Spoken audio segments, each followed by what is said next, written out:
I've been working on a 1963 Corvair. Right now it's in the taken apart phase, and I took apart the engine. I did a video on that. There's a link to it right here. And if you're watching closely in that video, you might have noticed I skipped over something. That was an accident.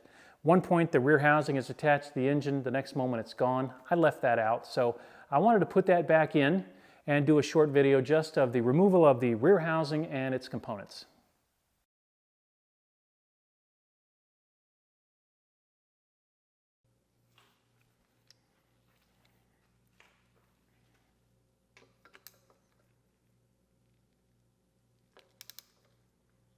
I wonder if this needs to come out first.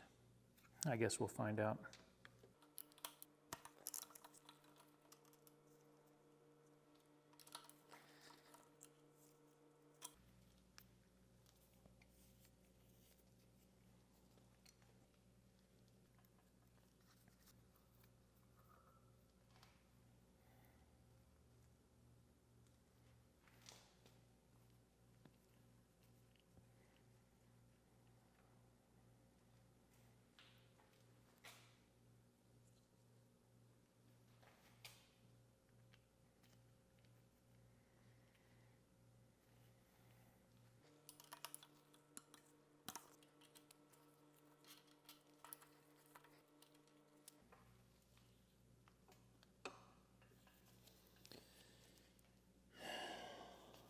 That probably isn't coming out of there just because I took those bolts off. Do some reading. I think this does come off now. Just needs a little encouragement.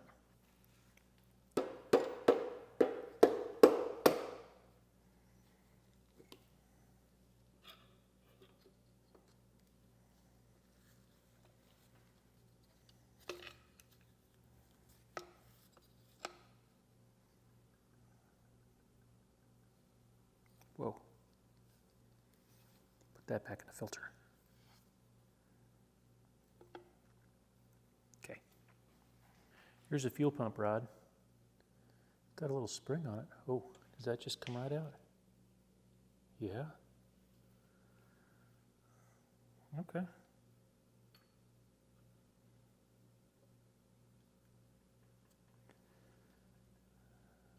Neat. It's in good shape.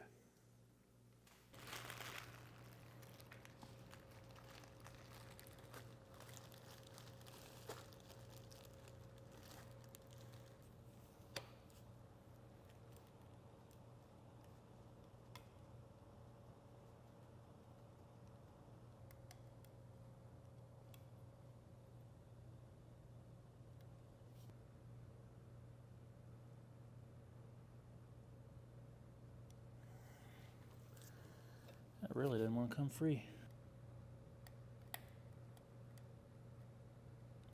I'm turning this crankshaft into a wood splitter. Okay.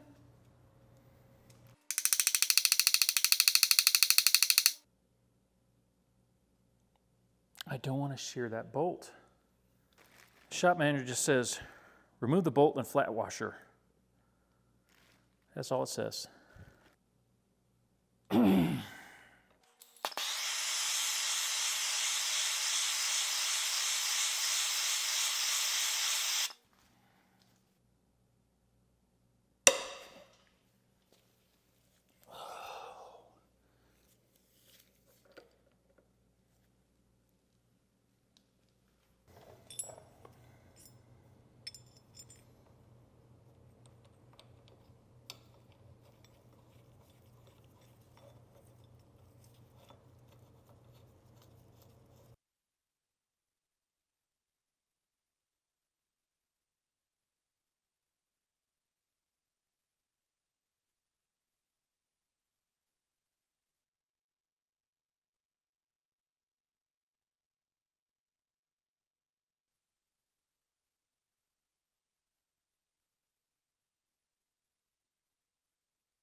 kind of cool to see inside this rear housing, and a couple of things you can see are how the distributor works and how the fuel pump rod works. So as you can see, the distributor here, it's got a little key down on the end that inserts down into the oil pump. And so there's a gear at the end of the crankshaft that turns this distributor shaft here, which actuates, of course, the mechanism of the distributor, but also goes on to turn the oil pump.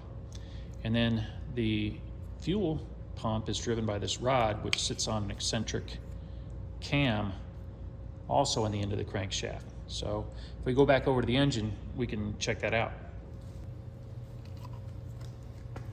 So the distributor is going to sit kind of like this, and its gear is going to mesh with the gear on the end of the crankshaft. And then the fuel pump, that rod is going to sit here and right on this little cam here. And if we turn that cam, you can see its eccentricity, right? It rises and falls if you look on this end of it. And that's what's driving the fuel pump.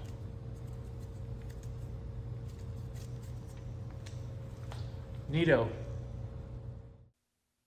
Okay, so what are we going to do with these parts? I think the fan belt pulley we can probably just clean up, maybe repaint, should be fine.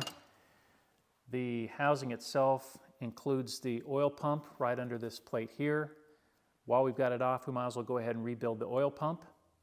And then as far as the upper unit here, the only thing we might do is consider replacing the fan belt tensioner.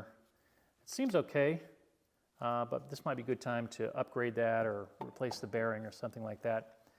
Good news is Clark's Corvair has all the necessary parts to upgrade, restore, replace anything you need. They've been really good to me, so if you're in the old car hobby and you're interested in Corvairs, the good news is that there's great support for it in the form of Clark's Corvair. So that's it for this little video, and I'll see you next time.